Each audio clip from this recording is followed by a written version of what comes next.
Hi అండి, welcome back to my channel Abhi cooking and vlogs. ఈరోజు మనము జిగురు లేకుండా బెండకాయ ఫ్రై ఎలా తయారు చేసుకోవాలో చూద్దాము.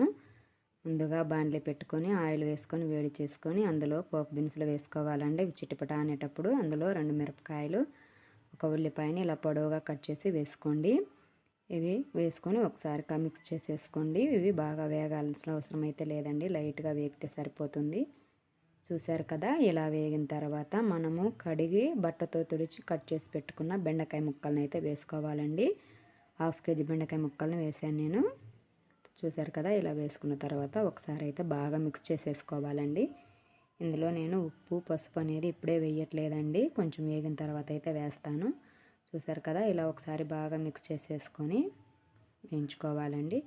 ఇవి వేగేలోపు మనము కొబ్బరి కారము తయారైతే చేసుకుందామండి. చూసారు కదా, ఇలా 1 ఇంచు కొబ్బరి, అలాగే 1 పాయ తెల్లబాయలు తీసుకొనేసి 1 టీ స్పూన్ కారం తీసేసుకొని ఇలా పొడి అయితే చేసి పెట్టుకోండి. చూసారు కదండి, బెండకాయలు అయితే ఇలా వేగితే సరిపోతుందండి. ఇలా లైట్గా వేగిన తర్వాత అందులో 1/2 టీ స్పూన్ పసుపు, రుచికి సరిపడా ఉప్పు వేసేసుకొని ఒకసారి అయితే బాగా మిక్స్ చేసేసుకోండి. ఈ వీడియో మీకు నచ్చినట్లయితే ఈ వీడియోకి ఒక లైక్ చేయండి. ఈ వీడియోని మీ ఫ్రెండ్స్కి, రిలేటివ్స్కి షేర్ చేయండి. ఇలాంటి మరిన్ని టేస్టీ రెసిపీస్ కోసం మన ఛానల్ని అయితే సబ్స్క్రైబ్ చేసుకోండి.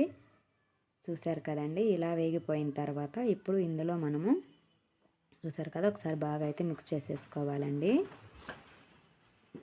ఇప్పుడు ఇందులో మనము వేయించి దంచి పెట్టుకున్నాం కదండి కొబ్బరి కారం, అది కూడా వేసేసుకొని ఒకసారి అయితే బాగా మిక్స్ చేసేసుకోవాలండి.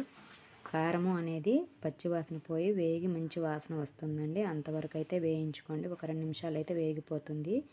చూసారు కదా, జిగురే లేకుండా అసలు ఎంతో టేస్టీగా ఉండే అన్నంలోకైనా చపాతీలోకైనా ఎంతో టేస్టీగా ఉండే బెండకాయ ఫ్రై అనేది రెడీ అయిపోతుందండి. ఫైనల్గా అయితే ఒకసారి బాగా మిక్స్ చేసేసుకొని ఫైనల్గా కొత్తిమీర వేసేసుకోవాలండి. కొత్తిమీర వేసేసుకొని సర్వ్ చేసుకున్నారంటే ఎంతో టేస్టీగా ఉండే బెండకాయ ఫ్రై అనేది తయారైపోతుందండి.